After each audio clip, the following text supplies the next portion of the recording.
and welcome to my channel Astro Nakshatra. I am Anubhav and today we will be talking about the suitable gemstones for Taurus ascendant. हमने इसके पहले वाले video में Aries के लिए बात किया था, मेष लग्न के लिए. आज हम बात करेंगे टॉरस असेंडेंट के लिए कौन से सूटेबल जेमस्टोन्स होते हैं और कौन से अनफेवरेबल जेमस्टोन्स होते हैं. ठीक है.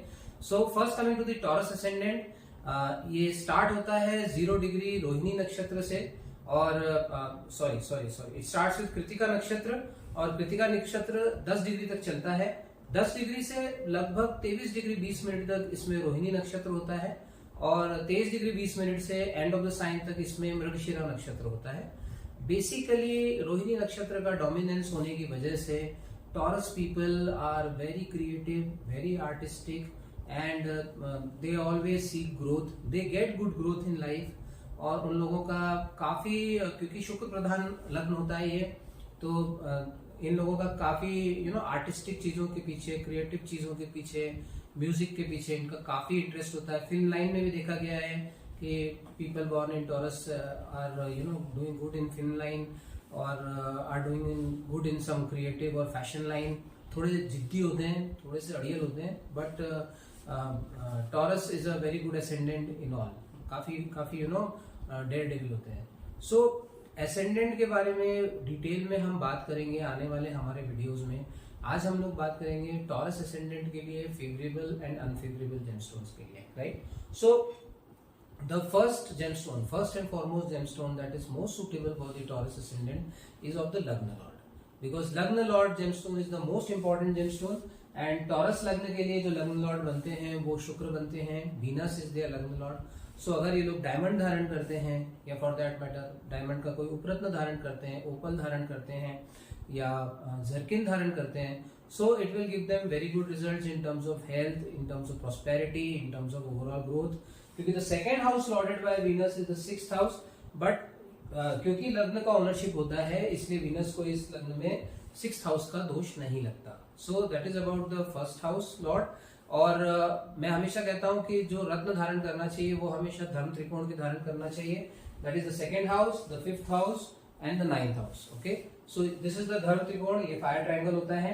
इसके रत्न किसी भी लग्न में आप देखिएगा और इसके जो ग्रह होते हैं वो आपस में परस्पर मित्र होते हैं. तो यहाँ पर भी अगर आप देखेंगे तो शुक्र, बुध और शनि ये तीनों आपस में परस्पर मित्र होते हैं. तो कोई प्रॉब्लम नहीं है अगर आप वृषभ लग्न में डायमंड धारण करते हैं या एमरल्ड धारण करते हैं. बुध के लिए 5th हाउस का लॉर्ड होता है बुध. अगर आप एमरल्ड इसमें धारण करते हैं तो आपको काफी, आपकी बुद्धिमत्ता बढ़ती है, आपका वाक चातुर्य बढ़ता है, आपका बिजनेस एक्यूमेन बढ़ता है. People start respecting what you से एंड आपके कैलकुलेशंस बढ़ते हैं. सो मर्क्यूरियन क्वालिटीज जो होती हैं वो आपकी बढ़ना शुरू हो जाती है अगर आप एमरल्ड धारण करते हैं. तो now coming to the 9th lord for Taurus lagna, Saturn becomes to be a yogakaraka. सो यहां पर हमें एक योग कारक मिलता है. नाउ योग कारक क्या होता है? वो ग्रह जिसकी लग्न और त्रिकोण की केंद्र और त्रिकोण की साइमल्टेनियस ओनरशिप होती है. ठीक है. तो यहाँ पर जो शनिदेव होते हैं टॉरस लग्न में, ये एक योग कारक होते हैं, प्रबल योग कारक होते हैं. तो टॉरस लग्न के जो जातक होते हैं they can wear a Neelam also, they can wear a blue sapphire also. Now ये तीन इनके मेजर फेवरेबल जेम्स होते हैं. कौन से? Diamond, emerald and Saturn. ठीक है. लॉर्ड ऑफ द लग्न and the 6th house, Lord of the second and the 5th house and Lord of the 9th and the 10th house. ये इनके favourable James होते हैं. What are the unfavorable gemstones? Even the Taurus लग्न people can wear a hessonite also. That's not a problem. But जो राहु का रत्न होता है वो काफी एनालिसिस करके और काफी स्टडी करके धारण कराना चाहिए. So that is my personal advice. So कौन से रत्न इन्हें नहीं धारण करना चाहिए? जो रत्न इन्हें धारण नहीं करना चाहिए वो होता है मंगल का रत्न, क्योंकि मंगल इसमें सप्तमेश होता है, प्रबल मारक होता है वृषभ लग्न में. They should never ever even think of wearing a red coral. Taurus people should never wear a red coral. They should never wear a yellow sapphire because Jupiter happens to be lord of the 8th house. So they should not wear the lord of the 8th house because this is the 8th house and this is the 11th house. इन दो houses की lordship है, इसलिए Jupiter का रत्न बिल्कुल इनको भूल के भी धारण नहीं करना चाहिए. ठीक है. Third stone which they should not wear is the lord of the 4th house, that is the ruby. Ruby भी इन लोगों को अवॉइड करना चाहिए क्योंकि शुक्र की और सूर्य की बहुत अच्छी कॉर्डियल रिलेशनशिप नहीं होती है आपस में, and they should avoid the gemstone for the moon also, that is the pearl of the third house. So basically जो टॉरस लग्न के लोग होते हैं ये हीरा, पन्ना और नीलम, ब्लू सफायर ये धारण कर सकते हैं. They can wear a hessonite also in certain conditions. कौन से रत्न ये नहीं धारण कर सकते हैं? They should not wear a ruby, they should not wear a pearl, they should not wear a red coral and a yellow sapphire, और हैसोनाइट भी इन्हें नहीं पहनना चाहिए. ठीक है. नाउ जो रत्न धारण कर सकते हैं उसमें भी बेसिकली इनको ब्रीफली ये चेक करना चाहिए कि वो जो प्लैनेट है जो उस रत्न से एसोसिएट हो रहा है वो कहीं दुस्थान में तो नहीं जा रहा है. दुस्थान क्या होते हैं? 6th house, 8th house and 12th house. So that planet should not be in either of these houses. दूसरा, इन हाउसेस के स्वामियों के साथ उसकी युति नहीं होनी चाहिए. यहाँ पर शुक्र इज एन एक्सेप्शन. तो शुक्र की युति अगर फॉर एग्जाम्पल बुध के साथ होती है तो आप पहन सकते हैं पन्ना, कोई दिक्कत नहीं है. लेकिन अगर बृहस्पति की युति होती है तो नहीं पहनना चाहिए. So these are the ground conditions. इसके अलावा you should check the nakshatra of the planet.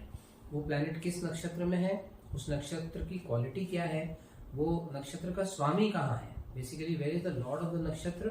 And fourthly and very importantly, षोडश वर्ग में उस ग्रह की क्या स्थिति है. सो 16 वर्ग होते हैं जिन्हें हम षोडश वर्ग कहते हैं.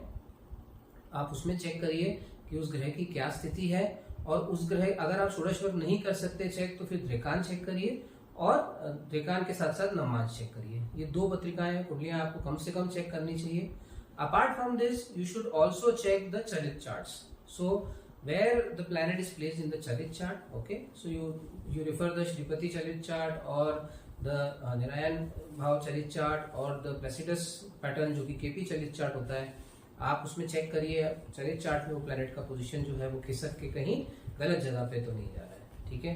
So these are basically the favorable and unfavorable positions and planets for the Taurus ascendant. Still I would request you कि आप किसी अच्छे एस्ट्रोलॉजर को कंसल्ट करके ही इन रत्नों को धारण करिए, क्योंकि रत्न हमारे जीवन में बहुत कुछ अच्छा कर सकते हैं लेकिन बहुत कुछ खराब भी कर देते हैं. इसलिए be very very careful when you select gemstones. Okay. If you want my consultation you can get in touch with me. My details are given in the channel description as well as video के description में भी the details are there. And that is about the Taurus ascendant. Very soon I'll be coming up with the next video on Gemini Ascendant. Till then, please like, share and subscribe my channel, and don't forget to press the bell icon so that you keep getting the updates for the new videos. Thank you so much.